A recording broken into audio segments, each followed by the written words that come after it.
When I finally opened the Quran, I did so with an unusual mixture of skepticism and respect.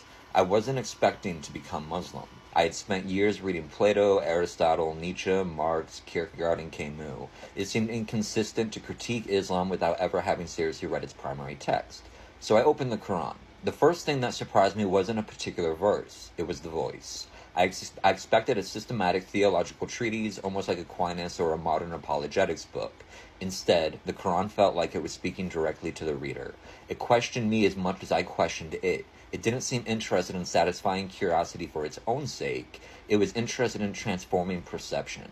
Again and again, I found verses asking people to observe, reflect, remember, reason, and recognize the signs within themselves and throughout creation. As someone trained in philosophy, I found that deeply refreshing. I had expected fate to ask me to stop asking questions. Instead, I found a book that continually asked better ones. One thing that struck me almost immediately was the Quran's insistence that certainty isn't merely intellectual.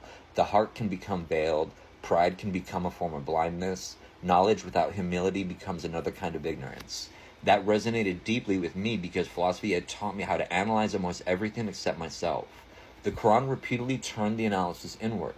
It wasn't asking whether I could defeat another person's argument, it was asking whether I could honestly confront my own soul.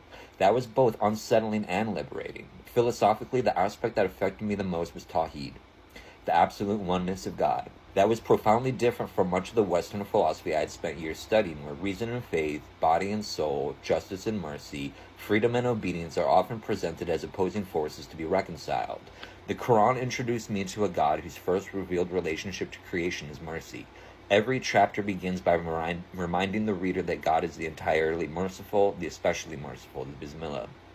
That repetition began changing me long before I consciously realized it.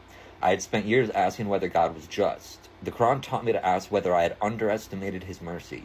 That didn't erase difficult questions about suffering, but it transformed the way I approached them. Instead of standing outside reality demanding explanations, I slowly learned to stand within it and with trust. Perhaps the greatest peace I found was with the character of God himself.